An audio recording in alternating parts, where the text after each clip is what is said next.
Presidenti i Uzbekistanit Shavkat Mirziyoyev e priti presidentin e Serbisë Aleksandar Vučić me ndërime ushtarake dhe rreshtin e nderit dhe këndimin e himneve kombëtare të dy vendeve. Pas kësaj u zhvillua një takim midis dy presidentëve dash të cilës u diskutuan perspektivat për zhvillimin e mëtejshëm të bashkëpunimit dhe partneritetit midis dy vendeve. Më parë presidenti Vučić, i cili mbriti këtë mëngjes për një vizitë disa ditore në Uzbekistan, vendosi një kuror në monumenti me pavarësisë në parkun Uzbekistani i ri në Tashkent. Vučić do të merr pjesë gjithashtu në sesionin e 43 të konferencës së përgjithshme të UNESCO-s në Samarkand. Ministri i Punëve të Jashtme Marko Gjurić u takua në Riyadh me drejtorin ekzekutiv të kompanisë Expo 2030 Riyadh Tal Al-Marin, me të cilën diskutoi përgatitjet për organizimin e kësaj ekspozite botërore. Siç tha ai për mediat serbe, ai e sheh pjesëmarrjen e Serbisë në forumin në Riyadh si një mundësi për të treguar mundësitë e Serbisë, por edhe për të ndërtuar kontakte të reja për të pozicionuar Serbinë në mënyrë më të mirë të mundshme. Konferenca 9 e iniciativës për investimet e ardhshme po mbahet në kryeqytetin e Arabisë Saudite, e cila mblodhi më shumë se 9.000 pjesëmarrës, përfshirë lider global, politik, bërs, drejtor ekzekutiv të kompanive më të mëdha botërore.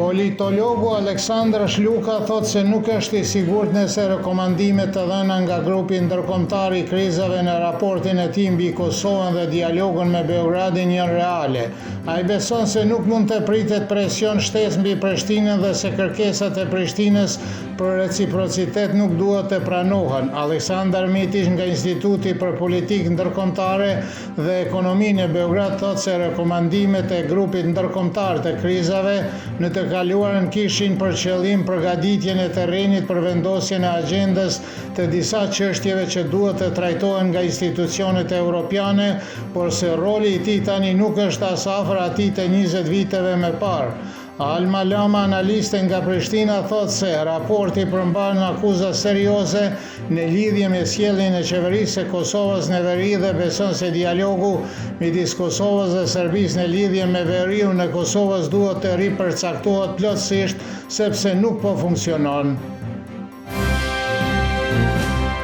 Analisti Albert Krasniqi thot se propozimi i Albin Kurtit që Demir Basha të jetë ministri i infrastrukturës kishte për qëllim që Albulena Haxhiu të merrte postin e kryetarit të kuvendit dhe me pas postin e presidentit të Kosovës. Krasniqi shton se një skenar i tillë mund të realizohet edhe pas dështimit të formimit të qeverisë Kurti 3, pra nëse Kosova nuk merr pjesë në zgjedhje dhe nëse kryetari aktual i parlamentit Demal Basha jep dorëheqje. Në atë rast zonja Haxhiu si nënkryetare e parë e kuvendit dhe antare e kryesisë nga e njëjtja parti mund të marrë përsipër detyrat e kryetarit të kuvendit dhe me pas të presidentit të përkohshëm të shtetit për 6 muaj nëse kuvendi nuk arrin të zgjidhë një president, thot Krasniqi.